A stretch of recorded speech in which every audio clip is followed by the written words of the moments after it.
बिस्मिल्लाहिर्रहमानिर्रहीम। अस्सलाम वालेकुम नाजरीन, ISPR और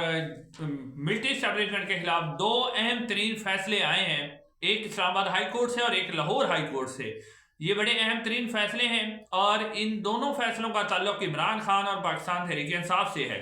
लेकिन उससे पहले आपको दो खबरें और देनी है। एक तो इमरान खान साहब का जो जेल से पैगाम आया, दोबारा नया ट्वीट आया, वो आपके सामने रखते हैं। और पाकिस्तान तहरीक इंसाफ के जो चेयरमैन है इस वक्त बैरिस्टर गोहर साहब, उन्होंने सबसे पहले आपको ये बताते चले कि उन्होंने एक नोटिफिकेशन जारी किया है जिसके अंदर सलमान अहमद, जो जनून ग्रुप के गुलकार थे और पाकिस्तान तहरीक इंसाफ के बड़े एक्टिव वर्कर थे, गाते भी रहे, इस वक्त अमेरिका के अंदर होते हैं, पाकिस्तान तहरीक इंसाफ को सोशल मीडिया के ऊपर बहुत ज्यादा सपोर्ट करते थे। आज बैरिस्टर गोहर का एक नोटिफिकेशन आया है जिसके अंदर से उन्हें पार्टी से निकाल दिया गया है। और इसलिए निकाला गया है, वजूहात ये बताई गई हैं कि वो जिस तरह इमरान खान साहब ने भी जेल में उनके बारे में कहा था कि उन्होंने बुशरा बीबी के खिलाफ भी कैंपेन शुरू कर दी थी, तो उनको इसलिए वहां से निकाल दिया गया है। एक ये खबर है। लेकिन नाजरीन, अब सूरत हाल जो है इस वक्त ये है कि एक तरफ जब फवाद चौधरी साहब ये कह रहे हैं कि इमरान खान साहब को उनका ट्विटर हैंडल जो है वो पाकिस्तान में लाना चाहिए, अमेरिका में नहीं ऑपरेट होना चाहिए, और इसके ऊपर जो है सख्त किस्म के जो मामलात है वो होते हैं, जब बयानात मिलिट्री एस्टेब्लिशमेंट के खिलाफ आते हैं तो उनका गुस्सा और बढ़ता है। नाजरीन, पहली बात जो ये है कि जिस तरह एस्टेब्लिशमेंट कहती है कि एक ट्वीट से उनको गुस्सा आता है, यानी एक ट्वीट, जिस तरह शहबाज गिल साहब कह रहे थे, बड़ी जबरदस्त बात उन्होंने की कि एक ट्वीट जो है वो आपको गोली की मारने लगता है, आपको उससे तकलीफ होती है, लेकिन अगर आप सीधी गोलियां मार दें तो उसका कोई मसला नहीं, उसकी तकलीफ किसी को नहीं होती। कम से कम ये तो सोचना चाहिए ना कि आपको एक ट्वीट गोली की मारने लगता है और आप सीधी गोलियां मारते हैं, किसी के साथ ईंटें मारते हैं, किसी के साथ कुछ करते हैं, वो ठीक है, लेकिन अगर ट्वीट हो जाए तो वो बुरा है। नाज़रीन, अब जहां मामलात काफी हद तक जो पाकिस्तान तहरीक इंसाफ की जो बाहर लीडरशिप कंप्रोमाइज नजर आ रही थी, सोशल मीडिया के ऊपर तनकीद कर रही है, हालांकि यही सोशल मीडिया उनके साथ खड़ा रहा है। मुश्किल वक्त में अगर किसी ने इमरान खान का साथ दिया है तो वो उनका सोशल मीडिया 9 मई के बाद खासतौर पर। अब सोशल मीडिया पर अटैक इमरान खान साहब की तरफ से वापस अब उनके ट्विटर हैंडल से अहम ट्वीट हुआ है, वो मैं आपके सामने रखता हूं और उसके बाद मैं वो दो फैसले सामने रखता हूं आपके, जो इस वक्त इस्लामाबाद हाई कोर्ट और लाहौर हाई कोर्ट से आए हैं। नाजरीन, इमरान खान साहब ने एक मरतबा फिर 9 मई और 26 नवंबर को होने वाले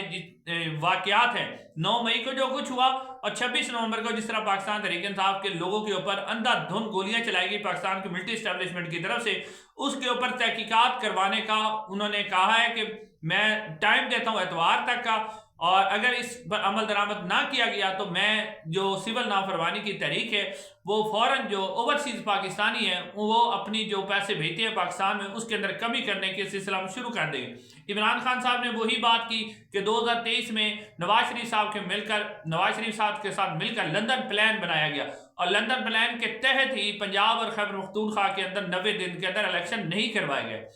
नाज़रीन, उसके बाद इमरान खान साहब ने कहा कि 9 मई के वाकयात के बाद मुझे इस्लामाबाद हाई कोर्ट से अगवा किया गया, और वो इमरान खान साहब ने कहा कि 1971 के बाद किसी भी पार्टी पर इस तरह का जुल्म तशद्दुद नहीं हुआ जितना पाकिस्तान तहरीक इंसाफ पर हो रहा है। फिर इमरान खान साहब ने कहा कि अगर तमाम अपोजिशन लीडर जो हैं, जिसमें मौलाना फजल रहमान है, महमूद खान अचकजई हैं और जो और भी अपोजिशन लीडर हैं, जितने भी अपोजिशन के रहनुमा इस वक्त हुकूमत के अंदर नहीं है, इमरान खान साहब ने कहा कि अगर वो मुझसे जेल में मुलाकात करना चाहते हैं तो मैं मुलाकात करने के लिए तैयार हूँ। नाज़रीन, एक तरफ पाकिस्तान तहरीक इंसाफ की जो बाहर लीडरशिप है वो जरा उसका बयान डिफरेंट है, इमरान खान साहब से ट्विटर हैंडल से जो चीज ट्वीट होती है वो डिफरेंट है। इमरान खान साहब ने तो आज भी लंदन प्लान का जिक्र किया और लंदन प्लान में जनरल आसिफ मुनीर साहब और नवाज शरीफ साहब मौजूद है, तो वो तो बैकफुट पे नहीं आंक रहे, लेकिन पार्टी जो है इस वक्त वो बैकफुट पे आई हुई है। इसकी वजह समझ से बालातर है कि कुछ लोग ओहदों के लालच है उन्हें, या कुछ चाह रहे हैं। हालांकि इस वक्त तो नून लीग के भी कुछ रहनुमा जैसे स्पीकर साहब कह रहे हैं कि मेरे दरवाजे खुले हैं, तो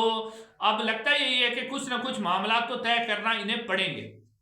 अब नाज़रीन, जो एक इस्लामाबाद हाई कोर्ट की तरफ से अहम फैसला सामने आया जस्टिस बाबर सत्तार साहब की तरफ से, वो नाज़रीन ये था कि पैमरा ने एक नोटिफिकेशन जारी किया था जिसमें पैमरा ने कहा था कि तमाम जो मेन स्ट्रीम मीडिया है, टीवी चैनल्स हैं, उन पर यह बात लाजिम होगी कि जब वो डिफेंस के हवाले से, यानी कि पाकिस्तान के मिलिट्री एस्टेब्लिशमेंट के किरदार के हवाले से कोई बात करेगा तो वो सिर्फ उसी लोगों को इन्वाइट कर सकते हैं, यानी उसी बंदे को बना सकते हैं जिसकी लिस्ट ISPR ने बेकायदा तौर पर एक लिस्ट दी हुई थी कि डिफेंस के मौजू पर या मिलिट्री एस्टेब्लिशमेंट के सियासत में किरदार के मौजू पर सिर्फ यही लोग ही बात कर सकते हैं जो ISPR जो है उसकी मंजूरी होगी। तो टीवी चैनल बेचारे मजबूत थे, फिर टीवी चैनल पर जो वो बयानिया, सिर्फ आपको पता है मेन स्ट्रीम मीडिया पर एक ही बयानिया चल रहा है जो ISPR का बयानिया होता है, जो पाकिस्तान मिलिट्री एस्टेब्लिशमेंट का बयानिया होता है, वही बयानिया चल रहा था। इसको पाकिस्तान जो सहाफती तंजीमें हैं उन्होंने इसको इस्लामाबाद हाई कोर्ट में चैलेंज किया था, क्योंकि ये आज़ादी इजहार राय पर डाका था और वाकई ही डाका था, क्योंकि एक ही बयानिया चलाया जा रहा था। पर जो ISPR कहता था वही बयानिया, ISPR के अप्रूव जो होते हैं वो तो फिर ISPR का बयानिया चलाएंगे। तो जैसे बाबर सत्तार साहब ने, इसके ऊपर पैमरा का वकील भी मौजूद नहीं था, लेकिन उसकी मौजूदगी नामौजूदगी में उसके असिस्टेंट वकील ने कहा कि हमें तारीख दे दें, लेकिन उन्होंने तारीख नहीं दी और पैमरा का ये जो नोटिफिकेशन था कलअदम करा दिया और कहा कि ISPR नहीं बल्कि कोई भी जो टीवी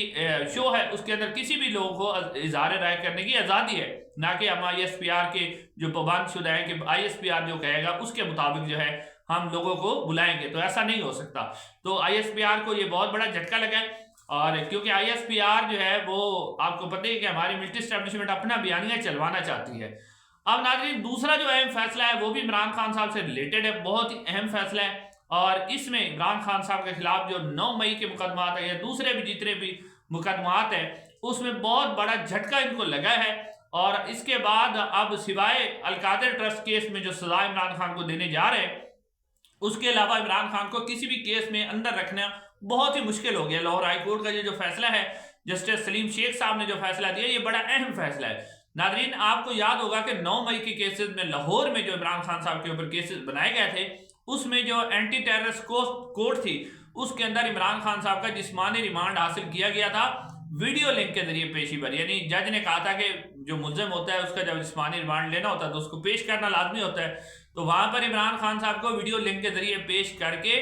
और इमरान खान साहब का जिस्मानी रिमांड लिया गया था। तो इस चीज को चैलेंज किया था इमरान खान साहब के वकीला ने इस्लामाबाद जो लाहौर हाई कोर्ट है उसके अंदर। तो लाहौर हाई कोर्ट ने आज बड़ा अहम फैसला सुनाया है, और इस फैसले का डायरेक्टली क्योंकि एस्टेब्लिशमेंट को झटका है, क्योंकि एस्टेब्लिशमेंट चाहती है कि इमरान खान की तस्वीर वीडियो बाहर ना आए और इसको हर सूरत में मीडिया पर रोका जाए। तो अब जो लाहौर हाई कोर्ट है उस फैसला किया है कि किसी भी मुल्जिम का जब जिस्मानी रिमांड हासिल करना होगा तो उसे वीडियो लिंक के जरिए नहीं बल्कि फिजिकली पेश करना लाजमी होगा। जब तक मुल्जिम फिजिकली पेश नहीं होगा कोई भी अदालत जिस्मानी रिमांड नहीं दे सकती। तो ये बड़ा अहम फैसला है। अब इमरान खान साहब के ऊपर 9 मई के जितने भी मुकदमात हैं, अगर उनमें इमरान खान साहब का जिस्मानी रिमांड देना होगा तो उन्हें वीडियो लिंक के जरिए नहीं बल्कि फिजिकली पेश करना होगा। तो फिजिकली इमरान खान को ये पेश नहीं करेंगे जब तक इमरान खान डील के लिए मानते नहीं है। तो फिर अब इनके लिए 9 मई के जितने भी मुकदमात हैं इमरान खान पर चलाने बहुत मुश्किल है। इंशाल्लाह अगली वीडियो में मुलाकात होगी। अस्सलाम वालेकुम।